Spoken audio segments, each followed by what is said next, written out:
Okay, I can tell I'm already going a little overboard.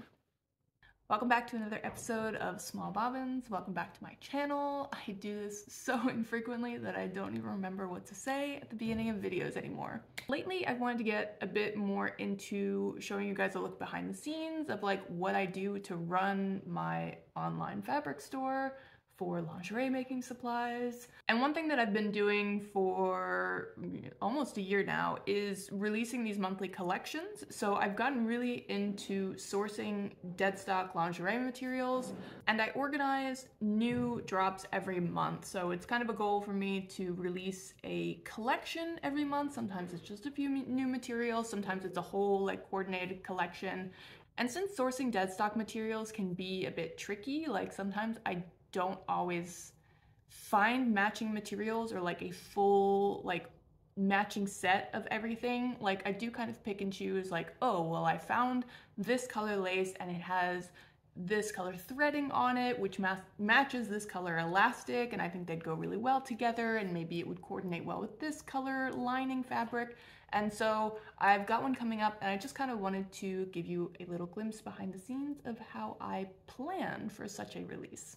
One of my main thoughts when I approach any sort of lingerie making project is essentially like, how can I make this work for me? Like, obviously a pattern will have a list of fabrics that you need to make it, and you know, the designer has sometimes very specific fabrics in mind, and I don't always have those fabrics or materials or the sizes of them or the stretchiness or whatever. And so I'm always kind of looking at like, what do I want to make and how can I make it work with the materials that I have? And that's also how I'm going into designing the samples that I want to make and the kits that I want to put together for this next collection. So enough kind of beating around the bush. The next collection will be light green and light blue. I'm still deciding on a clever name for the collection itself, but it's going to feature this like really gorgeous pistachio green as one of the main colors, and then to coordinate with it, I have a really lovely light blue, and it's kind of like a more muted blue. I haven't really decided on like a good name for them yet, but this one, if I can get it close enough to the camera, you can see it's got accents of that same light green with also yellow and silver, and I think they just look really cute together. And so I have a variety of fabrics that are all matching and coordinating, and also I have some fabrics that were already in my collection. I have such a big pile here that I'm already missing some. Oh yeah. Oh, these come out really bright on the screen, but I swear they do match. And so I've got all sorts of fabrics, lining fabrics, elastics, hook and eye closures, and instead of just kind of releasing them all on the site and being like, you know, go crazy, figure out what you want to do, it is always a bit nice to sew up a few things to show you guys like what the possibilities are. And to do that, it also connects with kind of an ongoing project that I've been doing for myself. I really need new lingerie. It's like, surprisingly, I don't have a lot of like lingerie that I wear on a daily basis that I feel really good in, and it's just that I've been so caught up in running the business that I'm not always like making stuff that I enjoy. It's a lot of stuff that ends up like as marketing material, and then it just lives at my studio and I never wear it. So as part of that, I have brought in a big pile of bras that are patterns that I want to make again, and I'm just gonna like quickly look through them and be like, are there any things that I want to change on the pattern, or any things that I specifically liked or disliked, so that as I make this whole new batch of samples, it's not gonna be another thing that like, oh wait, it still doesn't fit me because I made the same mistake for the third time, and stuff like that. So here are two Hannah bralettes that I've made before, and actually I did a little recap on this one specifically. I re-measured myself to double check what size I should make because I was kind of convinced that I should go up a size, but I'm still very firmly in a size small. So one concern that I had when I was wearing this one is I would sometimes feel like I was falling out of the center. So what I might do, and this will be totally experimental, but I'm going to raise the center by about 1 centimeter and then redraw this neckline accordingly. And this is the first one that I had made, and the entire bralette is stretchy and like made of stretch fabrics, so I'm sticking with stretch fabrics for this kit. We're going to go with a light blue theme on this one because I have this gorgeous stretch mesh with a floral embroidered edge, and that extra height in the center will give me a bit more room to show off this lovely, lovely, lovely lace. For lining, I have this light blue power net. And with these, I was able to get them from the same batch, so they do match exactly, along with the hook and eye closures. Most of the elastics I have are light green, so I have a narrow elastic that I'll use to line the scalloped edge of the lace. Then I have the underband elastic. And this green isn't an exact match to the embroidery, but it's close enough for me. For the armline elastic, I have this light blue soft picot elastic, and then for the straps, I have this elastic. It's satin on both sides, and it doesn't have a plush side, which is not typical for strap elastics, but what does that actually mean? Not much really. It means there's a shiny side that will be directly against your skin, and for some people that's okay, for some people it's not okay. I have this elastic in another color, and I found that it still works great for making straps. It just goes along with my whole home sewing philosophy. You can do whatever you want. And so this is the strap elastic that I want to use, so that's what I'm going to use. For rings and sliders, since there is this silver detail in the embroidery, I'm going to use silver hardware. For the matching panties, I've been really loving this style for showing off laces. This is my own pattern that I'm working on as a PDF sewing pattern, so this might not be what the final version looks like, but I'm going to use lace on the front and the back, and then have the same strap elastic on the side with rings and sliders, and then I'll use the same soft light blue elastics to finish the edges. And then I also have a light blue cotton jersey. This is something that's already in the shop, so I'll use that to line the gusset. For the next kit, I've got this beautiful stretch lace in pistachio with this sort of traditional lace design, and I have a lot of matching materials in the pistachio colorway that all match each other perfectly, but not all of them, so again I'm going to mix them with the light blue. This looks so pretty together. And I'm going to make an underwire bra. This is really the default type of kit that I like to put together with my materials. It seems like with bralettes and panties, people feel more comfortable gathering materials on their own, but with underwire bras, people seem to appreciate being able to grab one kit with all of the materials that they need. The thing with this pattern, it's the Harriet bra from Cloth Habit. The cup is non-stretch, but this is a stretch lace, so I'm going to need to line it with something that's non-stretch. And for that top cup portion, I'm going to line it with pistachio bra tulle. It's fairly rigid in both directions. There's a bit of mechanical stretch depending on which direction you pull on, but that's going to be the top part of the bra.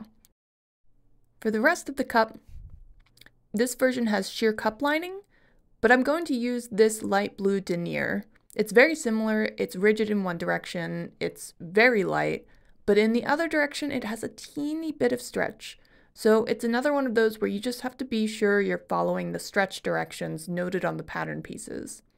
So by laying the lace on top of that, you'll still get that hint of light blue, and I think that'll be really pretty. And then the rest of the materials are pretty straightforward. I need an underarm elastic, an underband elastic, power net, closure, rings and sliders, and I'll use beige channeling. So those are all the same materials I showed for the previous kit. And then I'll make a matching pair of panties that are fully lace to really show off this gorgeous pistachio lace. This is another PDF pattern that I'm working on, and I'll finish that lace with the pistachio picot or maybe the light blue. I haven't decided yet.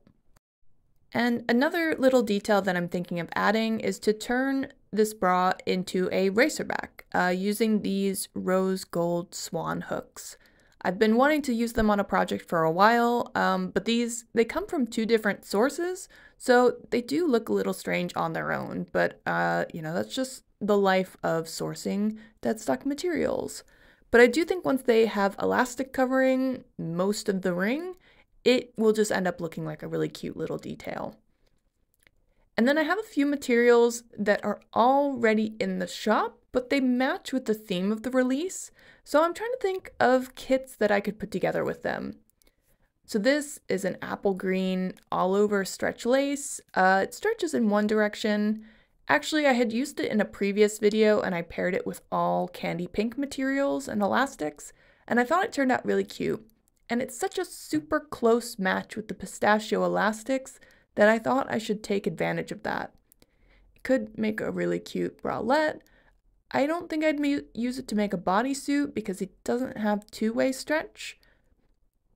I've also got this light blue paisley lace, which I've had in my shop since like the very beginning of opening it up, like 5 years ago. I also had a black version of this lace that sold out more quickly, but I'm starting to think it's finally time for the light blue to shine.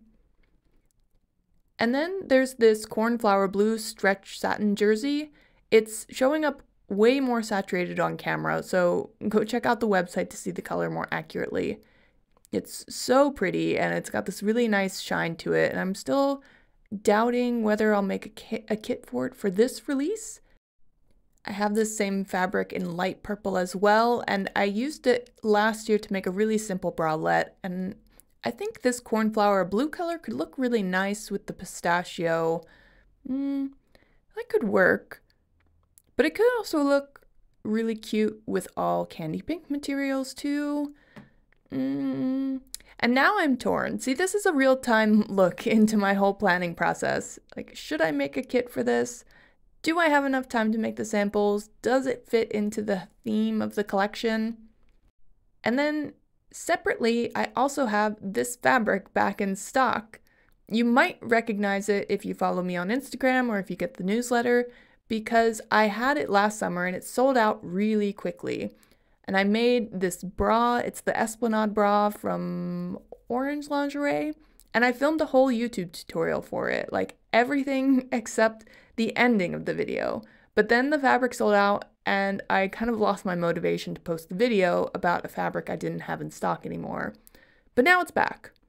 Plus, I got the matching sunrise colored sheer cup lining, so I thought maybe it's finally time to edit the tutorial and make some new kits with the sunrise elastics and materials.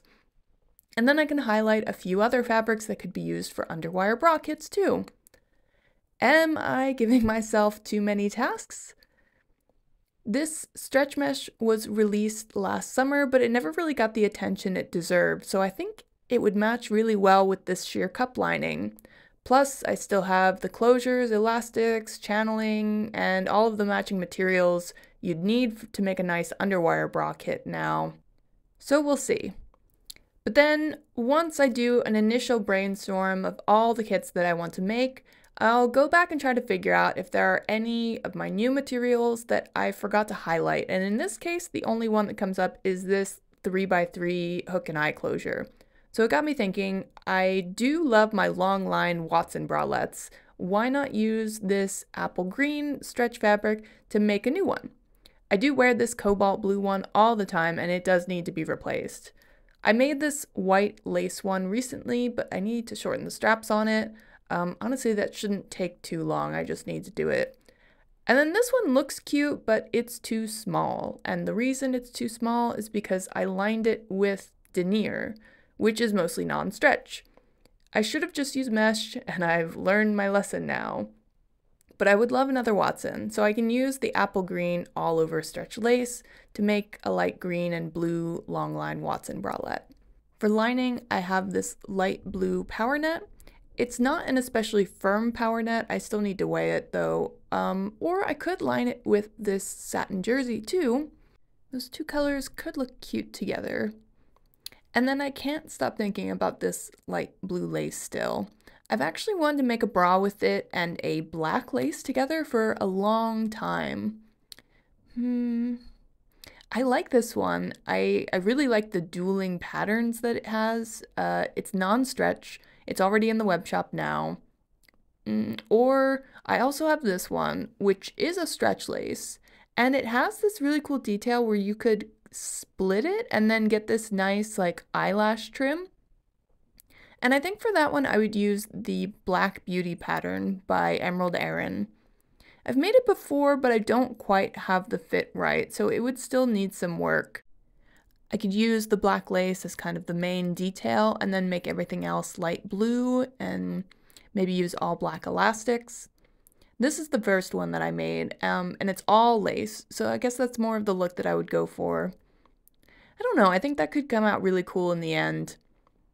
And now that I'm kind of getting towards the end of my brainstorming, you can tell the ideas are getting much fuzzier. The first few kits that I mentioned, I had a much clearer idea of what I wanted to do with them. They fit with the theme really well, and these last few maybe need some more time. And if I'm being totally honest, this is what most of my brainstorming sessions end up looking like. There's a lot of sketching, jotting down ideas, looking at fabric, staring off into space.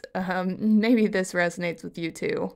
And that's all there is to it. Now I just need to make everything and photograph it and market it and create the product pages and send the newsletter and schedule the Instagram posts and anyway, I hope you enjoyed this little behind the scenes look at how I put together my lingerie making kits and how I plan my projects. Of course, I do try to make things that are wearable for me, so maybe there are little tips and tricks that you can, take for your own lingerie sewing projects. A lot of times it feels like you spend so much more time planning the project than actually sewing. Now I've picked the patterns and I've mostly chosen the materials. Now I need to print the patterns, make some adjustments to them, finally cut the fabric, sew it, and then that's like pretty much the last step of this whole process, and then wear it. Planning is definitely the most time-consuming part, it feels like. Do you agree? Do you disagree? Feel free to let me know in the comments. It's always interesting to hear feedback about how other people are planning their projects. Am I going about it in a really circuitous, time-wasting way? Who knows? But that is all part of the fun, isn't it? Making all these little changes and decisions that will result in a piece that is unique to me, and also just, it's fun to plan and to touch the fabric and to design my own bra. I'm my own lingerie designer. So if you ever find yourself stuck with making your next lingerie project, maybe some of these can be a bit of an inspiration for you and help you look in your own stash, look around at what's available to you, and see what's something beautiful that you can make for yourself. All right, and to figure out which kits I actually put on the site, stay tuned. The beginning of May, I will be releasing this new collection, which will of course have a snappy name by then. You can sign up for my newsletter for more details about that. The newsletter subscribers always get first access to the new materials, and otherwise you will see my chatty face another time. Bye guys.